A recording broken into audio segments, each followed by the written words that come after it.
السلام عليكم وعليكم السلام أصحابتي الغالية ميلو والبوجوكتان وحاني وذا قصة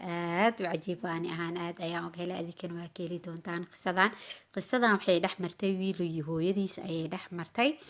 قصدا ويل يهويس أي دحمرتي سيدان أي ودعدي قصدان أي عجيب وتهاي wiilka ayaa maalin habeenada kamid ee wuxuu u imaaday hooyadii oo jikada ku jirto hooyadii isla markaana diyaarinaysa casho markaas ayuu tusay warqad oo ku soo qoray qoraal kooban hoosna ay ugu qoran tahay lacag $14 iyo 75 senti markaas waxaa ku qornayd warqadaasi qoraalkan cooska aan guriga ka jiray waa $5 qolkeyga oo hagaajiyay isbuucan waa $1 baqaarka aan u aaday adiga dartaa waa 50 senti cunuga yar ee aad iiga tagtay markii aad suuqa aaday waa 25 senti qashinka ama wasaqda aan banaanka geeyana waa $1 natiijada fiican ee aan iskuulka ka keenana waa $5 hagaajinta aan daraada guriga u hagaajiyana waa $2 iyo 25 senti dhammaan haddii aan isku daro lacagtaasna waxay noqonaysaa $14 iyo 75 senti qoraalkii wiilka sida oo muuqataba wuxuu ku soo qoray lacag badan oo midba meelba madaxa uu galiyay si uu ula xisaabtamo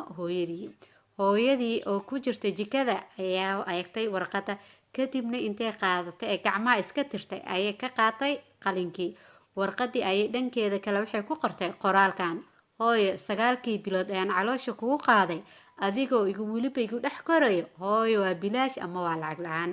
habeenadii badnaay oo aan kula istaagayay oo aan ku daaweynayay oo weliba aan ku nuujinay ama aan ku jaqsiinay naaskeyga waa lacag la'aan ama waa bilaash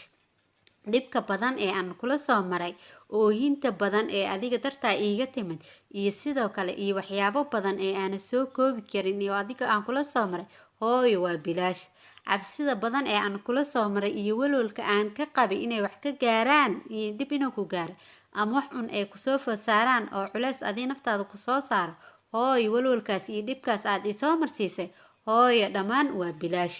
waxyaabihii aad ku ciyaari jirtay oo aan kuu soo gaday dhaqidii aan dharka kuu dhaqay iyo qubayskii aan kuu qubeeyay iyo barbaarintaada sidoo kale iyo boobboodintaadii dhammaantood hooyo waa bilaash hooy intaas iyo in kaleba markaad isku darto jaceylka aan kuu qabo waa bilaash hooyadii oo ilmeynaysa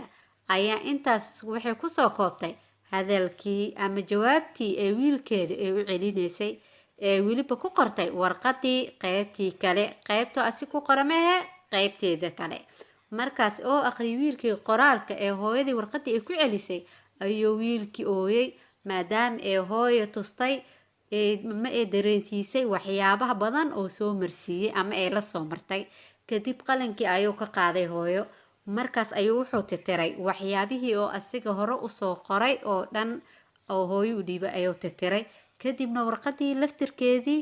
ayuu wuxuu hoos uga qoray hooyaday waa ay bixisay qarashkii oo dhan muhiimadda waxay tahay dhageyste inaa meesha aad ka faantid qisada ulajeedkeeda iyo sheekadan dhex martay wiilka iyo hooyadiis wiilka wuxuu la xisaabtamay hooyadiis laakiin hooyada hal eray ee maalin ku tiri ama waxyaabo yar ee u qabatay waxaad dareemaysaan in haddii aa wax kasta aa u qabatid ee xataa is u dhigmin marka aan diiniyan ka eegnana hooyada xaqeeda waa noona sheegay halka ay joogto inay weliba aabaha ka xaq badan tahay 3 jeer ayaa laga sara mariyay marka qisadan waxaan ka faa'iideynaa in aan adoorno waalidkeena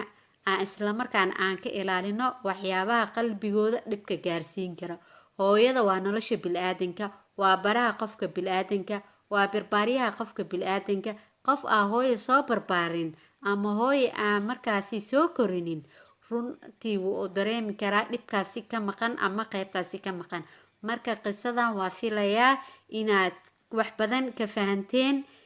waana mahadsantihiin qisadan waa qisadii wiilkii iyo hooyadiis dhex martay marka hooyo waa lama huraan hooyo waa sidaa la socdo wanaagsan waana mahadsantihiin asxaabta iyo hadda iyo mar kale intaa ku kulmi doono qisadan iyo qiso lamid ah insha Allah biidnillaahi kariim assalaamu calaykum